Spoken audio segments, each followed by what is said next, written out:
tired, so tired, overtired. Hi, this is Brett Terpstra. You know me. This is episode 2 of our very special series. What was it? A very special episode? Isn't that like Hallmark Channel? I am here again with Jeff Severance Gunsel and Christina Warren, and we are going to ask some hopefully open-ended questions that will lead to some really fun discussions. The last episode went great. I think this was Jeff's brainchild. I'm very impressed with how it's going so far.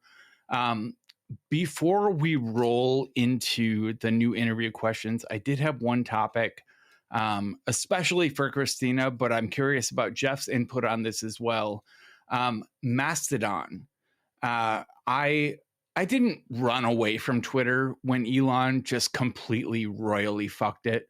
I have 13,000 followers there. I have a good community. I feel heard there, and that's hard for me to leave behind. But the fact is, it has become truly a wasteland. And all of a sudden, like I set up a Mastodon instance maybe a year ago. And all of a sudden, I started getting enough followers that I started following back that my timeline got interesting to the point where I check Mastodon before Twitter now. Twitter has become kind of a secondary, I'll just see what's there, where that used to be what Mastodon was. I'd check it like maybe every 3 or 4 days and respond to queries there. But I hit like this critical mass. I'm up to almost 2,000 followers, and I follow about maybe 350 people. And that was like a magic number. All of a sudden, Mastodon got really interesting for me. I was getting more interaction from a post there than I have on Twitter for a long time. And I was finding more interesting articles and more links and more funny jokes. And like Mastodon suddenly became a thing for me. Like this just happened in the last couple weeks. Ivory came out and there's honestly a great ecosystem of apps. Mona, Ice Cubes, like Toot. There are so many good Mastodon apps. It feels like the early days of Twitter, when Twitter was a little more before the invention of the hashtag. You guys remember that, like that era when Twitter was still figuring out what it was. And I feel like that's where we're at with Mastodon. So I'm curious what your guys' current perspective on Mastodon is, how your follower counts are going. Is it replacing Twitter for you? Yeah, so for me, it's getting there. I'm still in this weird place, and I'm actually and this is what's frustrating because Twitter may or may not be shutting down or changing the terms of the developer API, which will make this difficult. But I'm still in this weird place where like I kind of have to use both because I have amassed a really large audience on Mastodon, relatively speaking. Like I've got almost 13,000 followers now. So I have more than 10% of my Twitter followers are now on Mastodon. And I find that the engagement is a lot better. I think because frankly, it's a smaller audience. So more people, even though I have like fewer followers because like the pool of Mastodon users is smaller, like more people see your stuff and more people want to be engaged with it. Which honestly was similar to Twitter in its early days too, when it was smaller.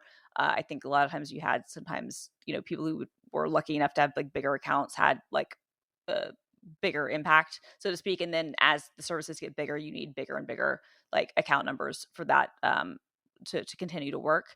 The people who are on Mastodon, it reminds me a lot of like Apple Twitter circa like 2007 to like 2010. Yeah. Like the Mac people are all there, like are like my kind of tech nerds. But not everybody is there. Like pop culture is not there. Yeah, memes are not there. And so there are even some people who do cool stuff that who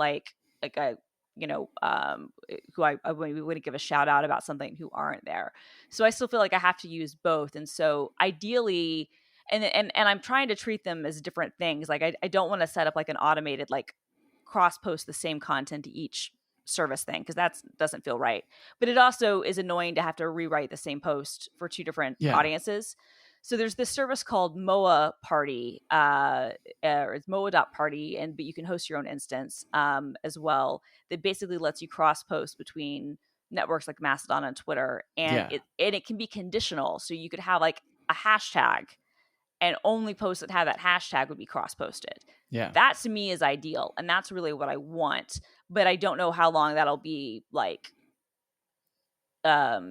useful, given that the Twitter API is kind of in flux. Yeah. I was using like open web services for quite a while, for a year, to cross post. Anything I posted to Twitter just got posted to Mastodon, and anything I retweeted on Twitter showed up as a boost on Mastodon. And that worked for a while. Twitter broke that. That no longer functions, and I'm fine with it, because Mastodon has just become the place I go first. To talk about stuff. I've noticed that I've started to kind of do that too, to the point though where, but because of my job and because of other things, like I can't completely, I mean, I guess I could completely migrate, but it just, I don't know. It doesn't feel fair to the people who are still on Twitter in some ways too, who I know still want to maybe converse with me. Maybe that's me. I'm not deleting my Twitter account. Totally. And so, but I'm trying to kind of figure out like the way that I can cross post again, like I said, conditionally, right? Like if there's an instance where, but it is interesting. For me, the changing moment was getting rid of the Twitter clients, like all the Elon stuff. I hated it, but it was getting rid of the Twitter clients. And for me, I think it was because then I started seeing a significant mass of people who weren't there.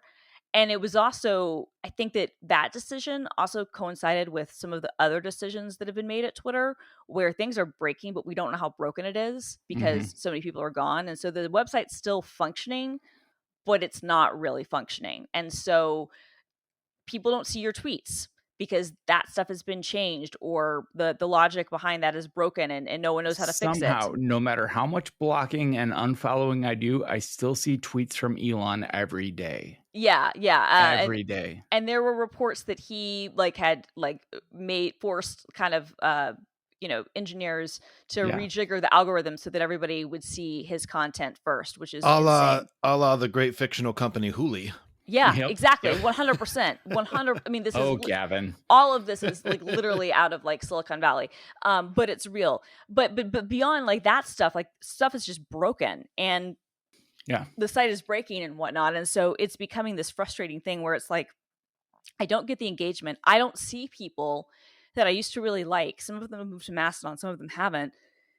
And so I'm like, well, if I get more engagement, on this platform, I'm going to spend more time here. But like I said, the thing that sucks about it is like all my memes, all my pop culture, all that stuff is just not there. And I don't know if it's going to be there. Like, I think that, Does Instagram fill that gap for you at all? Because to me, Instagram is broken these days too.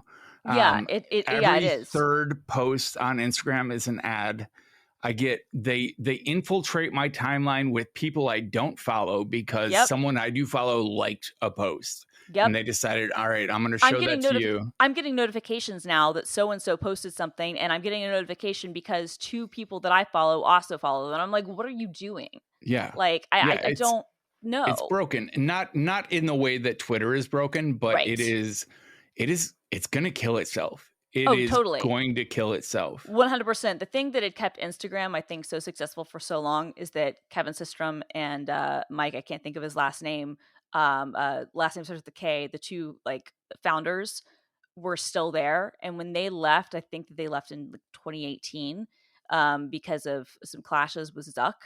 That to me, I was like, okay, there it goes, because they had maintained like creative control and like product vision, and he started putting just the ad guys and the people who are juicing engagement in charge, and then the service dies. Like, because it's not sustainable. And with Apple's latest do not follow technologies, and with Google removing cookie tracking, in upcoming removal of cookie tracking, the ad based system that these major services were built on is going to fail them.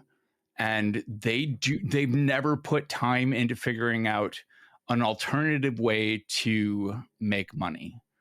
And Elon's struggling with that right now, but also Zuck. Like, there's just it's in an era where we're starting to worry a little more about privacy, where we've stopped just voluntarily giving up privacy. Ads aren't going to work the way they have for the last 10 years or so. Yeah, yeah. I mean, it's interesting. People will have to change things. I mean, it's interesting to look at TikTok's rise too, which is uh,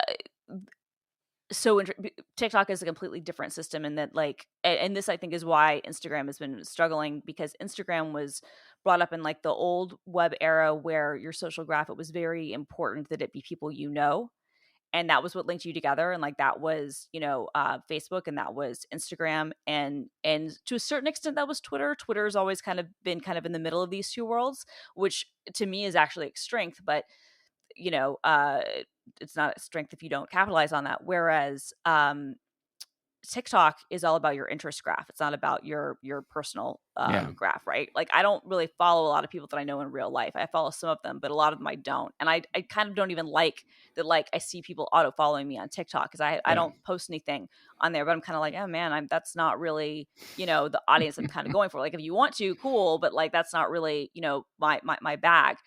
And so it's different expectations and different types of interactions with things. The reason it sucks that what Instagram is doing is that, like, you go into it with the expectation that I'm going to see people that I chose to follow, my friends or people I'm interested in, and instead they're showing you content that they think you're gonna like, and hey, maybe you do like it, but like that's not what I signed up for. But yeah, and it's like the majority. Exactly. Like, if you wanted to slip in something you thought I would be interested in every 10-20 posts, fine. Sure. But you get past the first 5 posts in your Instagram feed, and it's not stuff you signed up to see. No. It's Whereas, just reaching for your interest at that point. Exactly. Whereas TikTok was very clear about, we're going to show you stuff that we think you will like based on your activity. And you might not even have to follow people. We're just going to continue to feed you this stuff. But like, I know that going into TikTok, that's what it's going to do. YouTube is sort of similar in that way, right? Like, I might follow certain personalities, but I don't need to have like a personal relationship with people that I follow on YouTube. And a lot of times stuff that's recommended to me is not people that I follow. And that's great, because that's like how I come into it. That's YouTube's algorithm is working for me. I watch a video from someone that I specifically subscribe to. I watch their video.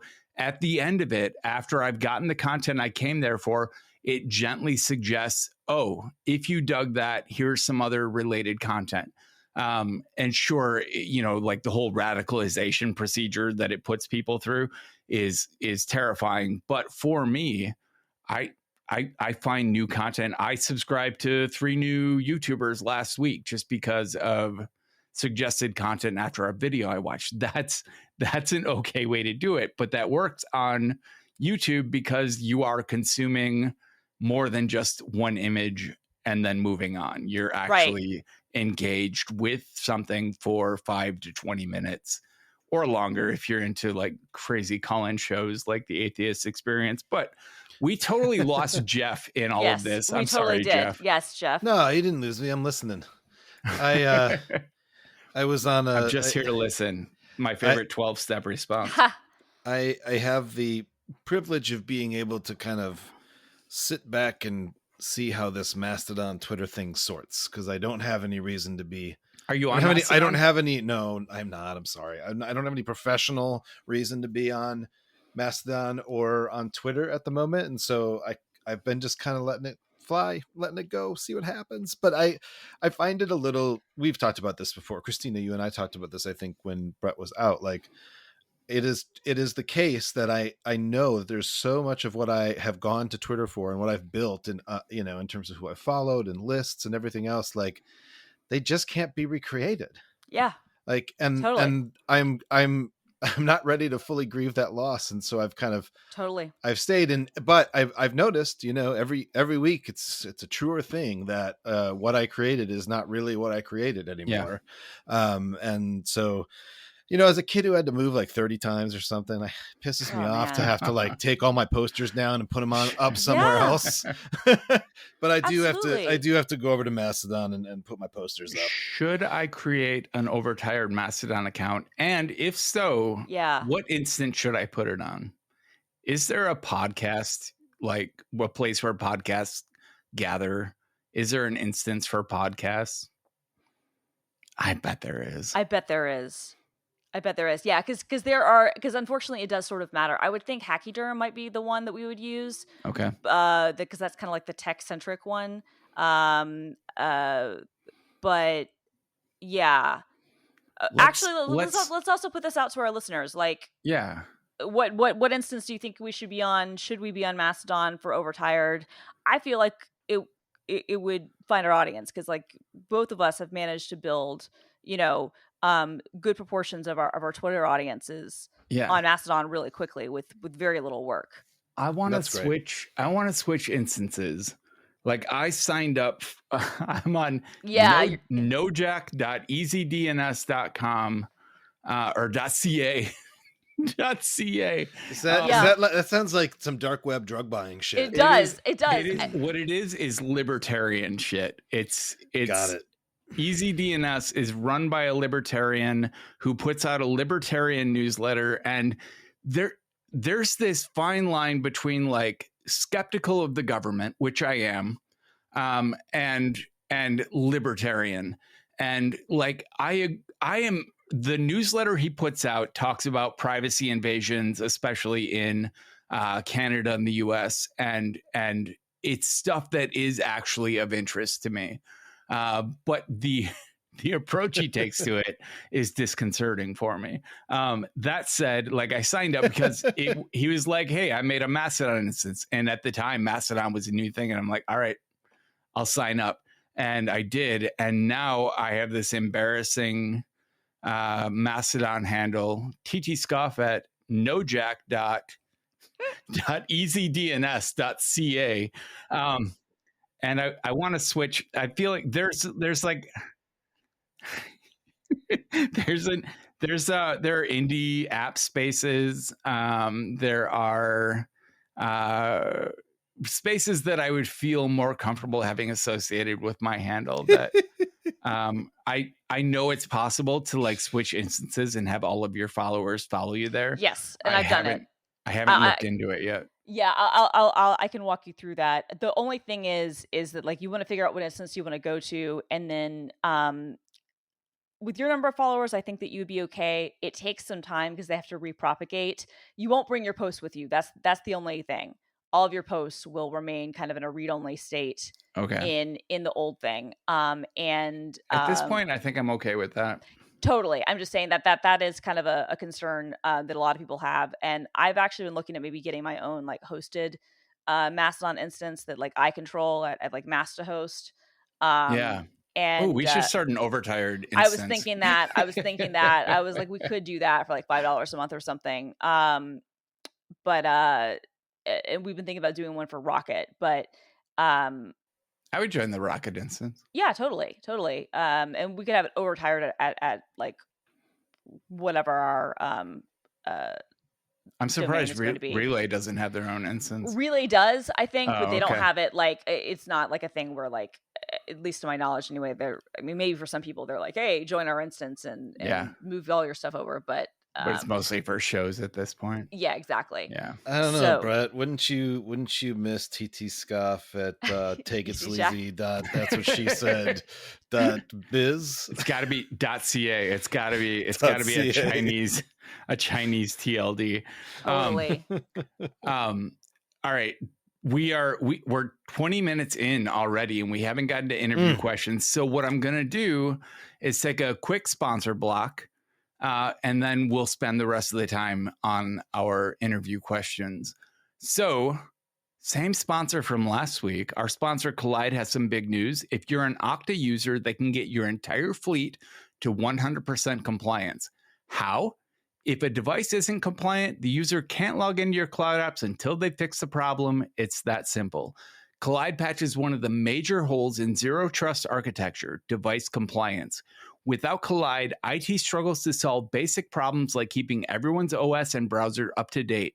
Unsecure devices are logging into your company's apps because there's nothing there to stop them.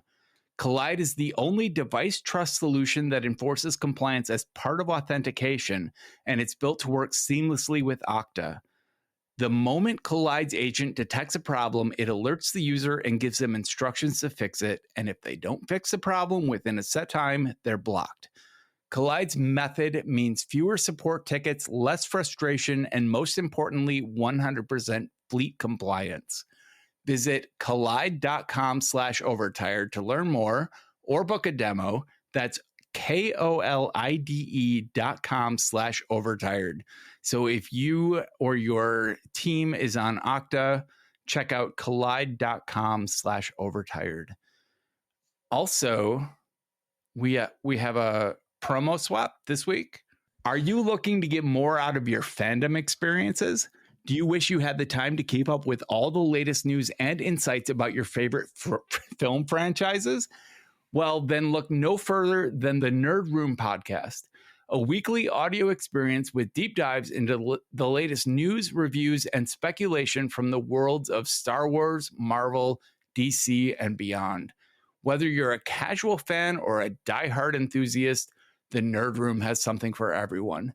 Plug into the Nerd Room podcast every Thursday on all major podcast platforms and let them bring the nerd to you. For more information on the Nerd Room, head to thenerdroom.net or use the hashtag #WeTheNerd. Hashtag #WeTheNerd. We the nerd. We the nerd. Yes. All right. Jeff, do you want to kick us off with a question again? All right. Here is the question. It's not so much a tech question, although I guess maybe it could be if you choose to snap and end up in like a server room. But if you could snap your fingers and be anywhere in the world but invisible, why invisible? So obviously why the place, but why invisible? Okay. All right. I think that I would go to China. And I would go to China or I would go to Ukraine. And I would be invisible in both of those places because Ukraine, because I would want to be safe and would not want to necessarily have to like engage in all like the horror that's happening there. But I would also like to see what's happening on the ground. And China, I would love to go to China, but my fear about going to China has been for a long time, and not so much fear, but just like hesitation. It's been like, I'm going to have to bring a burner phone. I'm going to have to bring a burner laptop. Yeah. I'm going to have to like deal with a lot of like the state sponsored stuff. And I don't know how much I would want to engage necessarily with the state. And so I would love to see China, but I would like to see it in a context where like I'm not having to engage with the government, which seems like that would be difficult to do otherwise. And in the Ukraine, simply it's just that I'm a freaking baby and don't want to go to like a war zone. That's not being a baby. That's wanting to live. but I would like to see like what's happening on the ground, and I would like to like, you know, have perspective of that.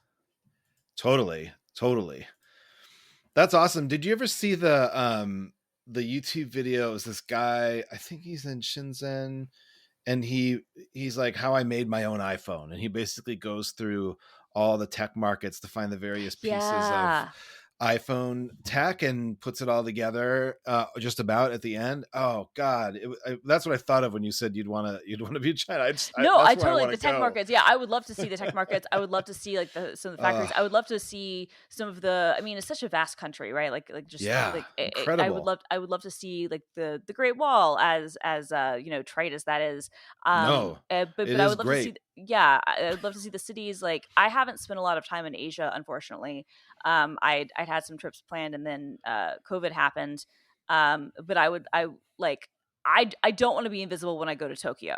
Like I want to like be fully immersed and all of that. Yeah. But in China, I have a feeling I'll go there someday and not invisible, and I'll be very happy to do that. But again, like I'd be thinking about my OPSEC, and I'd be thinking about like the state. So it would be cool to be there, again, kind of as an observer. Yeah. And not having to necessarily be like a participant. I think that for me is any place I would go, be like a place I would want to go to observe but not to participate in. Yeah. That makes a lot of sense. Brett? I couldn't think of an answer to this. Well, I had to think hard to come up with an answer that wasn't creepy and overtly sexual. You know what's funny? It didn't even occur to me what a creepy question that could be. No, it didn't. Me either. Until we said this, and I'm like, oh, actually, yeah, fair enough. So here's my answer. Here's what I came up with. I would like to. Are we incorporeal? Like, do we take up space in this invisible? Because I leave that up to you. With, I want to go to a Michelin star kitchen. And I want to watch the chef and the sous chefs. I want to watch them work. I love cooking YouTube. I love watching real chefs do their thing. I love food so much. And it's just fascinating to me to see what goes into the preparation of Michelin star meals. And if I could be in those kitchens, which don't have a lot of space, and like you can't be in the way. So I would literally have to be a fly on the wall, an invisible fly on the wall. Or you'd have to be a ratatouille. You'd have to be a rat. Yeah. Yes. I would hope that there aren't a lot of rats in Michelin star kitchens. But yes, I would love to just spy. That would be awesome. On someone not making a YouTube video, just doing their thing, just in the moment, not explaining what they're doing, just fucking cooking. You just want to actually observe. I love this answer so much. This is genuinely like such a better answer than mine. That's so cool. That's like I like your answer. Really smart.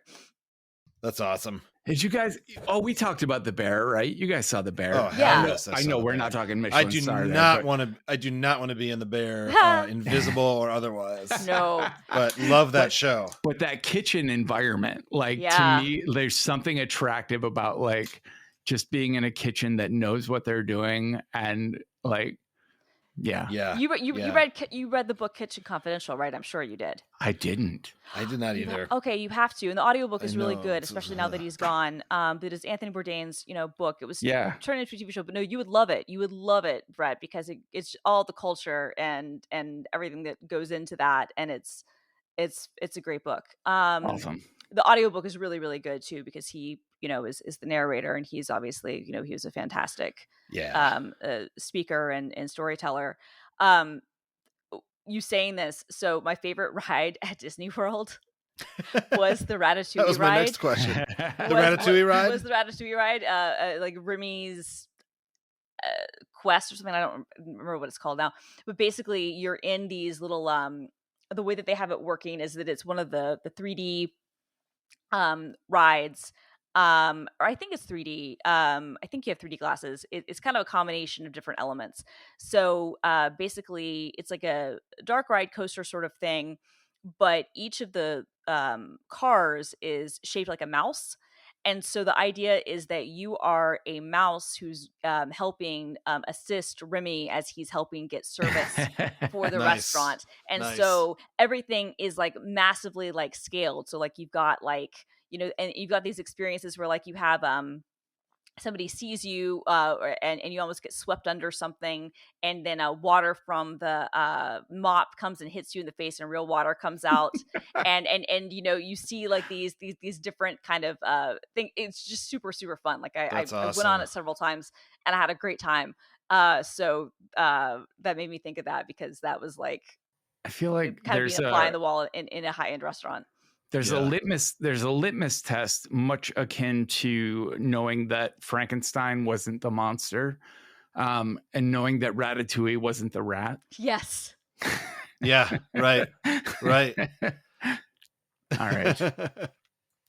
Can before we switch to Jeff's answer, which I want to hear, have you guys ever read A Deadly Education? No. It's. You said audiobook, and this, I just want to mention this completely as an aside, but it's Harry Potter, except there are no teachers in the school. The school wants to kill you only a quarter of the graduating class survives.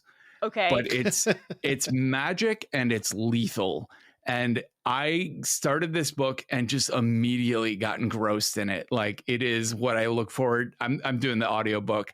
It's part of a trilogy, but A Deadly Education is the first one. And Nice. it just drops you immediately into this world where magic wants to kill you. Okay, I And love this. Every decision you make is a survival decision. It's fascinating. Okay, I'm great. gonna put this in my queue of things to listen to next time I have an Audible Yeah. credit. I Okay, highly recommend it. okay, Very I good. like it.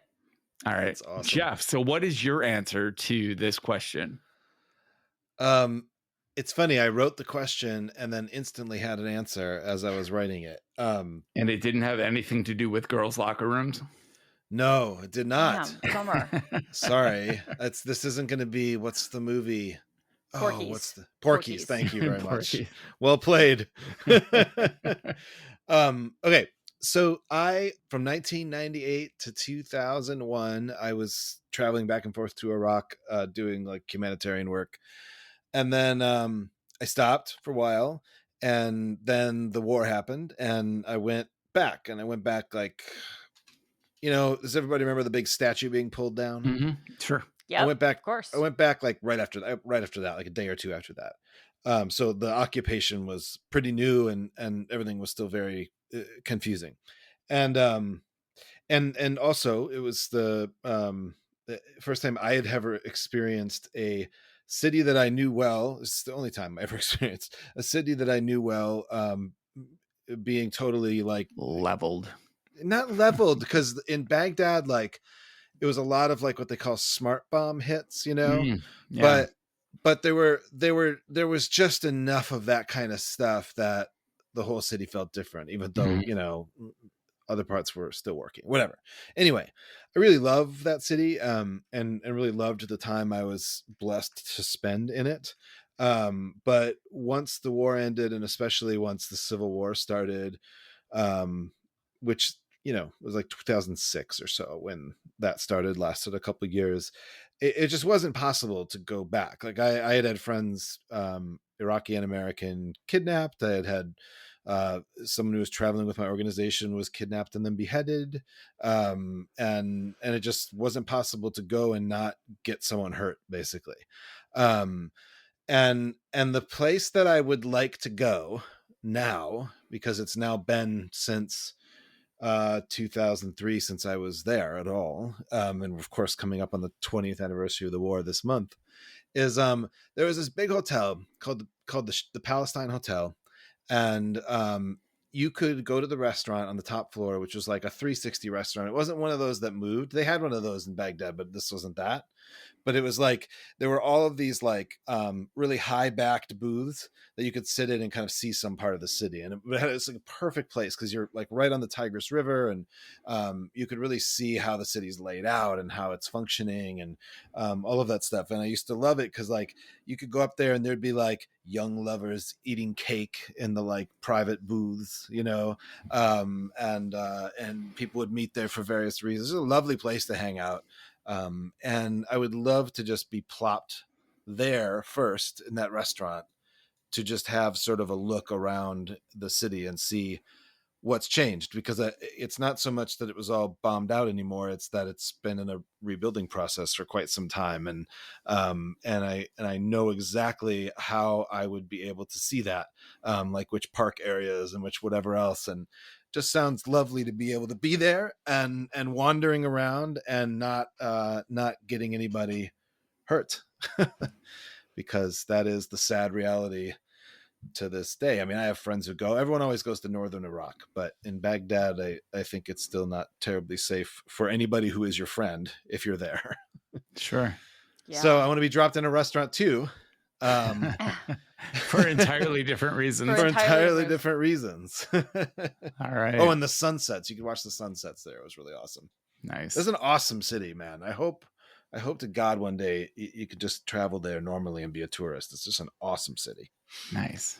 What do you think Anyway. would have to happen for that to actually be a reality? Like, I would hope that too, but I just don't know geopolitically if that's ever going to really be a possibility. I have no idea anymore. I used to think I could imagine a pathway to that moment, but the way in which the region and geopolitical forces generally like shifted or imploded because of that war, and the way Yep. in which that some of that implosion didn't happen for 5 years or 10 years or 15 years, and the way in which that's still happening, I can't imagine. I mean, I just think I get so frustrated as someone who was working pretty much full time as an anti-war like organizer and going Yeah. on TV and radio because I've been traveling there, so I could like talk about it like that.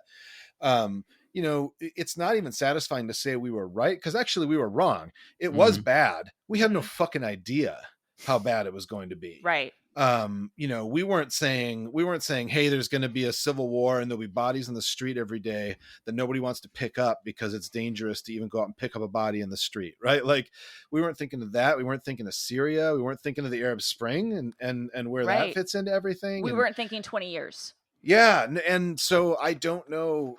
I don't know how to think about it. But, you know who you should talk to though is Jared Kushner. Yeah, that guy seems to be on top of some shit. Yeah. I would love to kick him in the shin and flick his ear. All right. Fully visible. So my question for you guys would be, since we were talking about Michelin star kitchens. Yes. All right. So envision your last meal. You don't have to be on death row. Okay. But you have the opportunity. You know this is your last meal for whatever reason. What do you want to eat and where do you want to eat it? I'm so confused about this question because like I get way too in the weeds right away. Like Sure. I'm like, well, if it's my last meal, I don't want to just be jerked around to some part of the world and then back home, and like I want to be with my people. It's a snap of the fingers. It's a snap of the fingers. You're just suddenly, okay. You're suddenly There's no jet lag or no. There's no travel.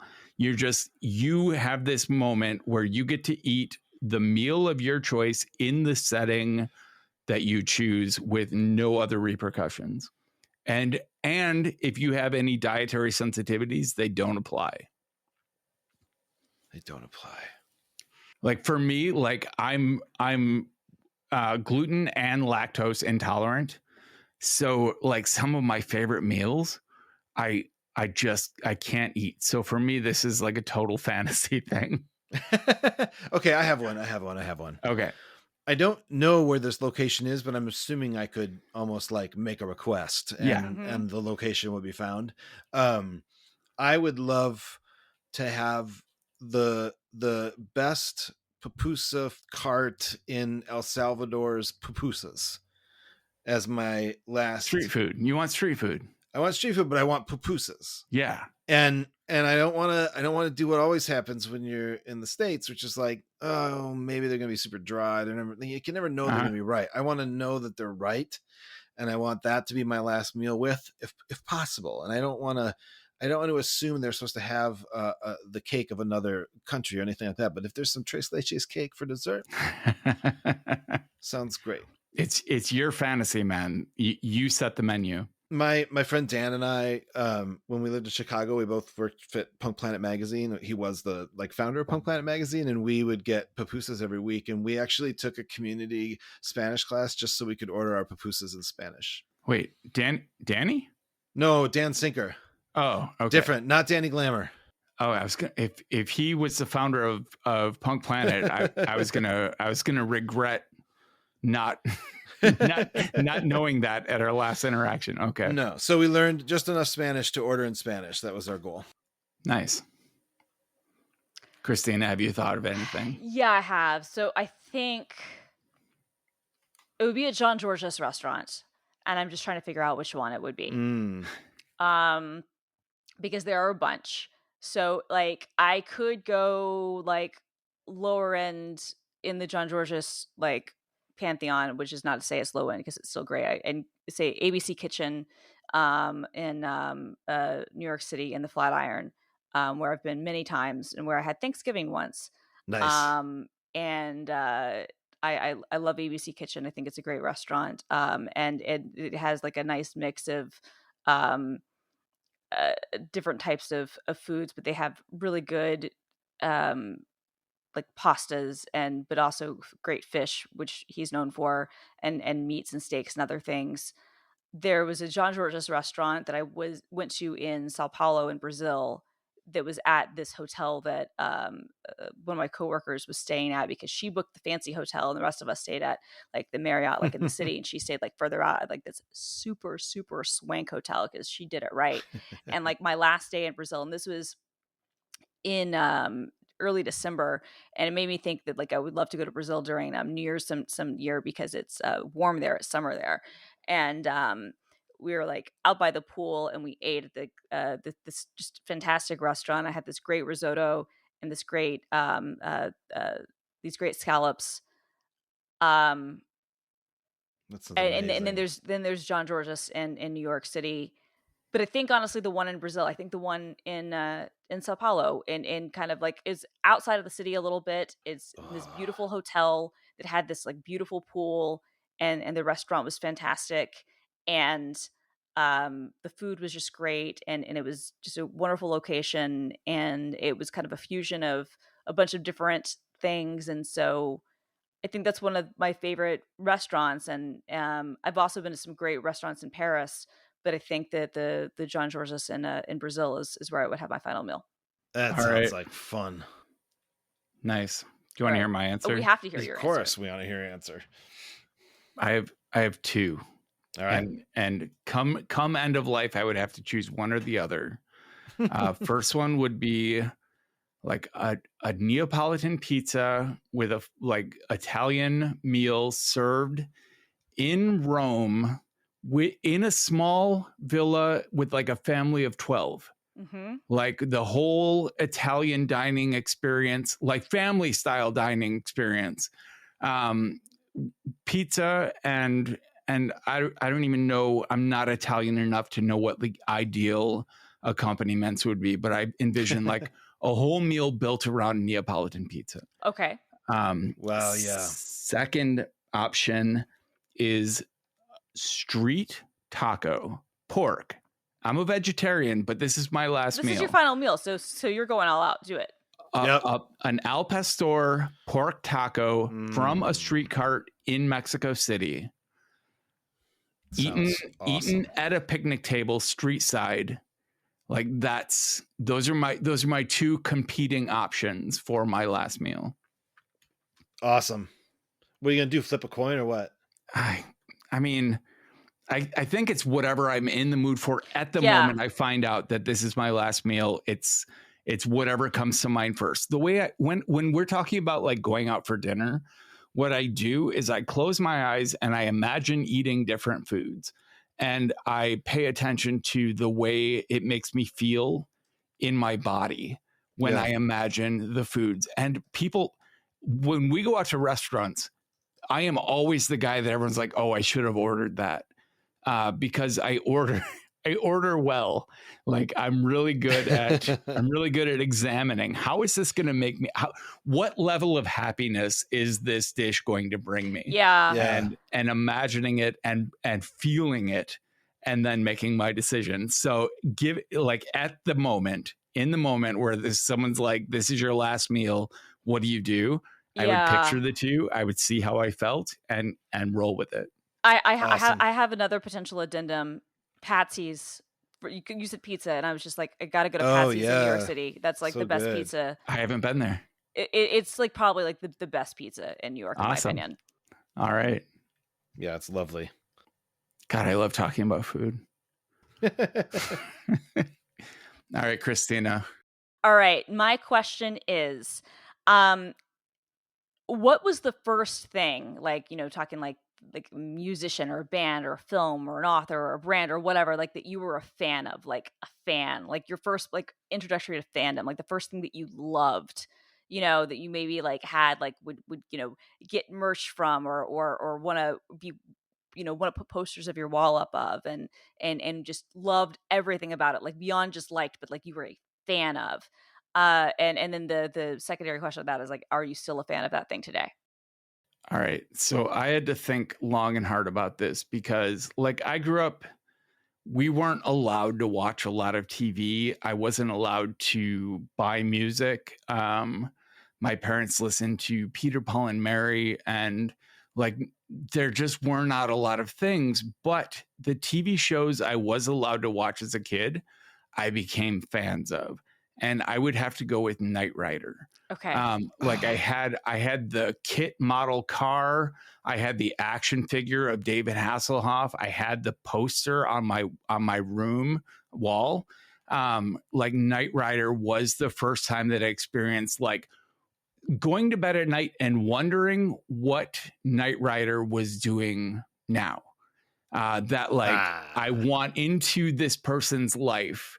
And Knight Rider, I mean, secondarily like Buck Rogers, but I would say Knight Rider was my first fandom.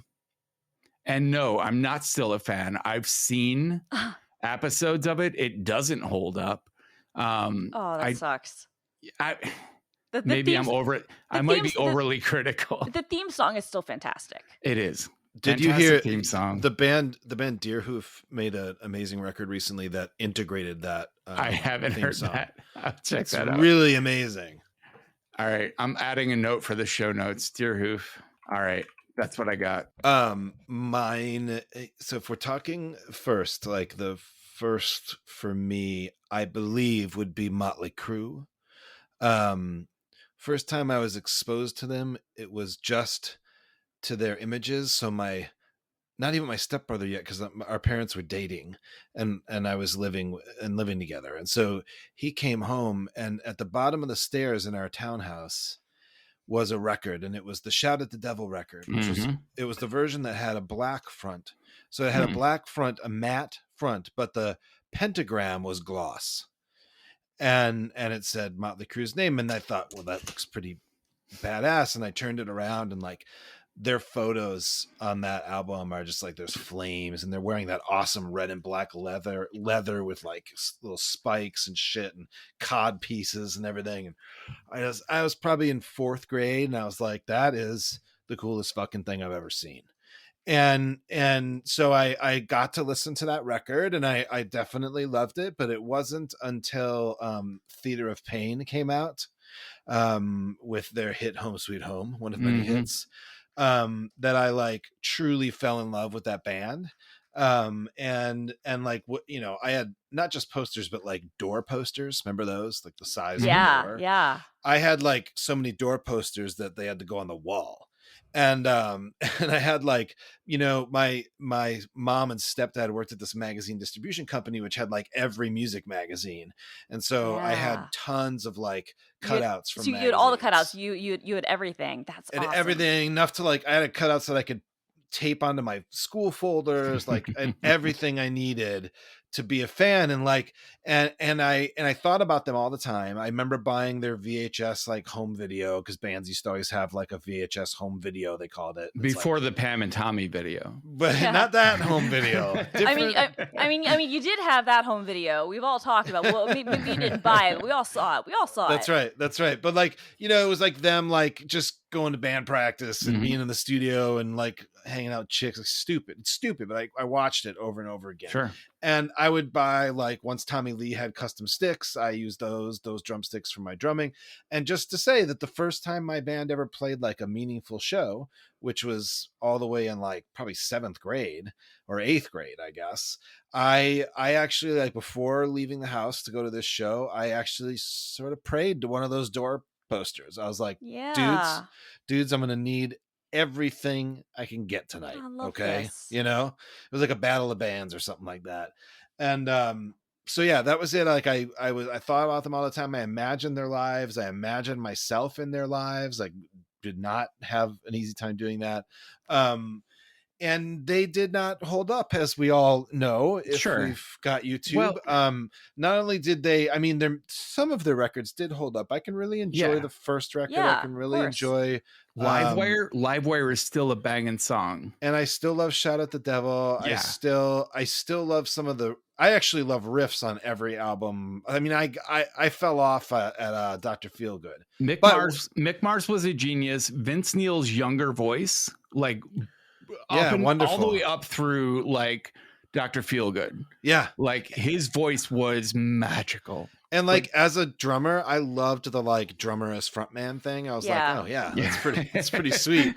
It's a good idea. Were you did you become a drummer because of them, because of Tommy Lee?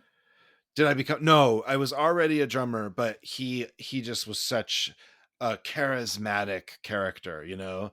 Like I loved how, if you watch how his body moves when he's drumming, it's like there are no drummers that look like that when they're drumming. Like his body was so into that role. And I just found it amazing. And I thought it was great when he was on a crane and being turned upside down and shit. It looks really stupid now. And if you watch the YouTube, we probably talked about this in our first episode together, but like if you watch the YouTube recordings of those solos, they're not super good, and they're not good because he's upside down. You know, it's just like Jesus. My closing bit on this is one of the things that I enjoyed about the Taylor Hawkins tribute show, the one in LA, is that Nikki Sixx and Tommy Lee played a couple of Motley Crue songs with Foo Fighters and others helping to sing or whatever. And it was just really cool to like see those songs being performed like super competently and like not in the context of just utter terrible cheese, like just hot melting drowning cheese. And I was like, oh yeah, these songs are still pretty good. So anyway, that's mine. What about you, Christina? Yeah, I'm curious about Christina's answer to this. So the first thing that I ever loved the way that you loved Motley Crue, I think, was the TV show Saved by the Bell. But when I was like 6 years old. But the first thing that I ever really, really loved and had like an outstanding love for and like had merch for, and that like I didn't think about it the way that you thought about Motley Crue, because when I say what this is, you'll completely understand why. But that I genuinely loved was Sesame Street. Yes. Sesame Street, like I loved it so much as a kid. And I had like the sleeping bag, and I had like the stuffed animals, and I would go to Sesame Street Live, and I had like, you know, I would watch it. And I had the tapes, and I had some of the books, and I loved it. I loved it so much.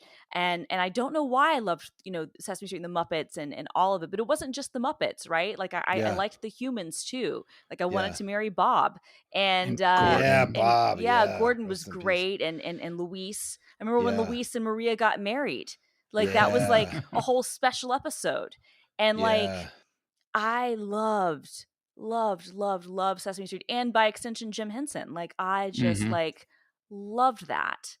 And I'm still a fan. Like I still love Sesame Street. I was very fortunate that I got to meet Carol Spinney, who was the voice of Oscar and Big Bird, and played Big Bird when he came to Mashable to do a collab between Oscar the Grouch and Grumpy Cat.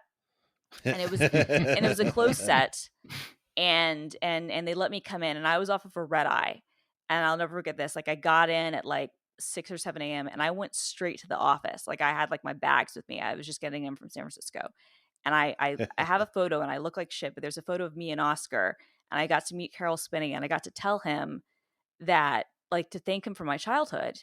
And like I cried like a baby. Like I'm gonna cry right now even thinking about it, because I got to like tell this guy, like, thank you for that. I had the same thing when I met the current voice of Bert, who wasn't even my Bert, but he was, you know, he took over like I think in the late 80s or early 90s, because I don't remember if Jim Henson was a voice of Bert or not, but he took over in the early 90s. So this guy wasn't even really my Bert, and I mean, there might have been some overlap, but not great one.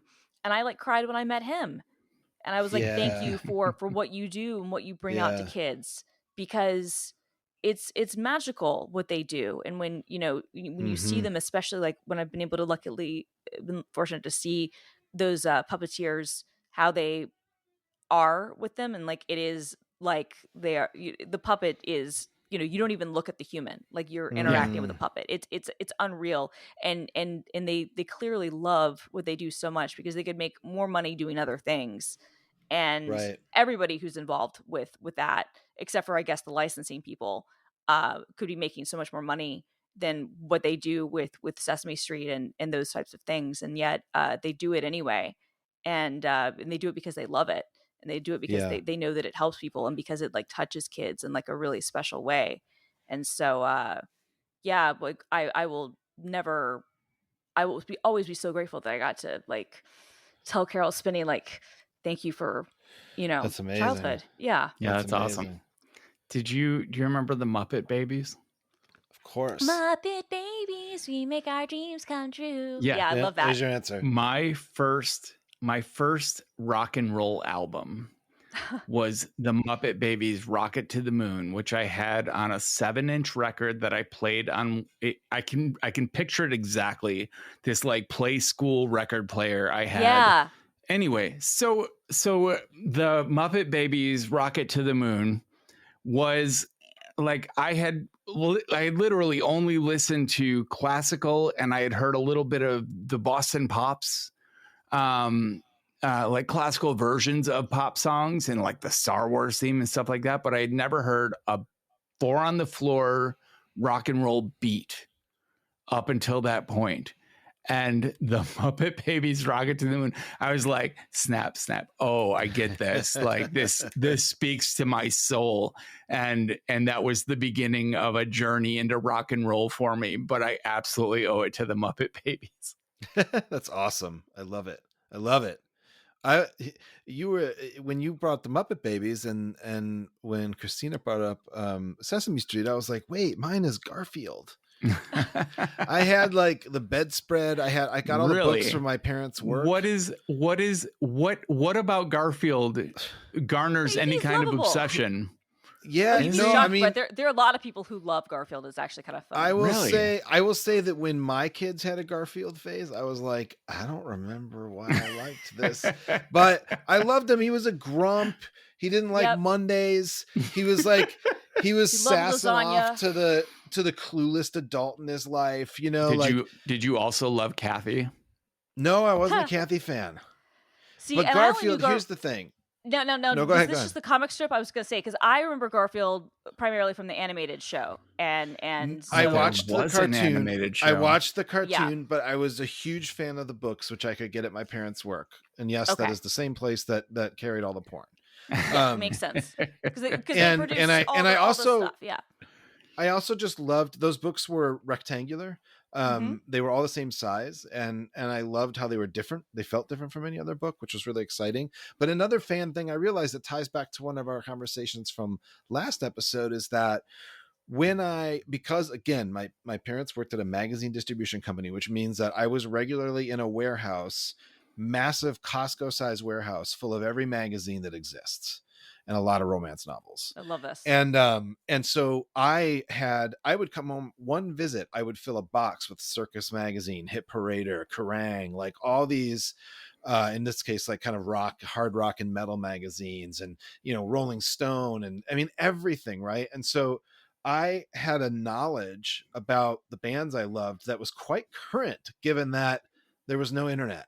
Because I was constantly reading the newest interviews with them or reviews or whatever it was. And I don't think about that often enough, that I had something much closer to the internet than most of my friends by being able to, there was a magazine called Soldier of Fortune.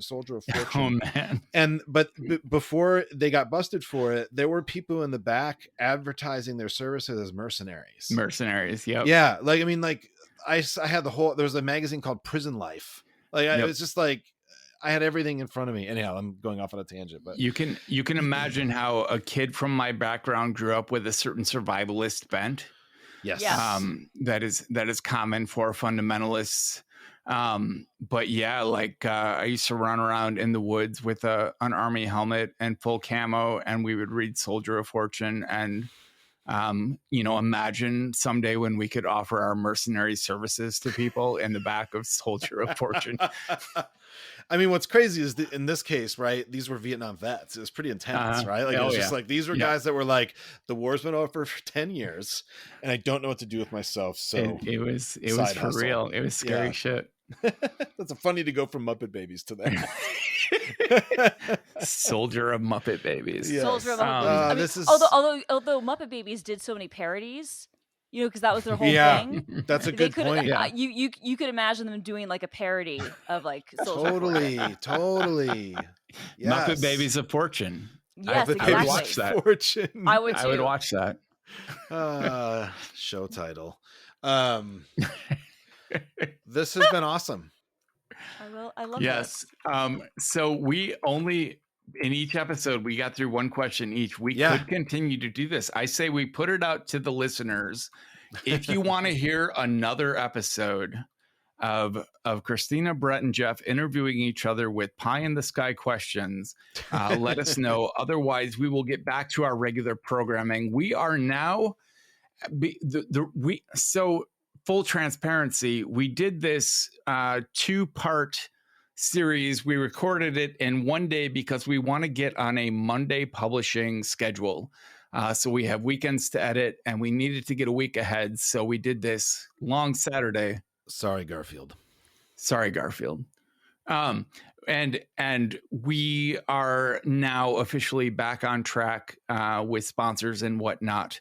So we're happy to continue doing this. This has been truly a blast and an in-depth look into psyches that I've really enjoyed. But we can also get back to the usual overtired shtick. So let us know. Ping us on Twitter, our Mastodon account that doesn't exist yet, or on the Discord, or PO box, or whatever. And also let us know, like, if you have suggestions for where we should go for Mastodon or what we should do for that, or if you want us there, like if you're there, like we'd love to hear from you, the listeners, if that's something that we should be investing in for the pod. Yeah. One final recommendation to everybody, including and especially you two. Have you ever seen Garfield minus Garfield online? Yes. It's Garfield comic strips with Garfield removed. It's so good. And John, it's so good. John goes from like introspective to totally insane. I put a link in the show notes. It's magical. Garfield minus Garfield. It's absolutely the existential. Best. I haven't thought about that in forever, but yeah, that's like one of those like peak, like that's like one of those like late aughts, early 2010s like things. That's just like such like a perfect like encapsulation of like that like time on the internet. Like the G.I. Joe PSAs. Do you remember those? Did you ever see those? Yes. Yeah. I mean, the ones that were turned into, they were dubbed over. Yeah, because Garfield was a Tumblr or still is a Tumblr, I guess. Yeah, that's right. The G.I. Joe PSAs would be like a kid fell on his bike and the G.I. Joe guy shows up and instead of saying what he actually says, he says, "Who wants a body massage?" Anyhow, all right. Get some sleep. Get some sleep. The system is The system is going down now.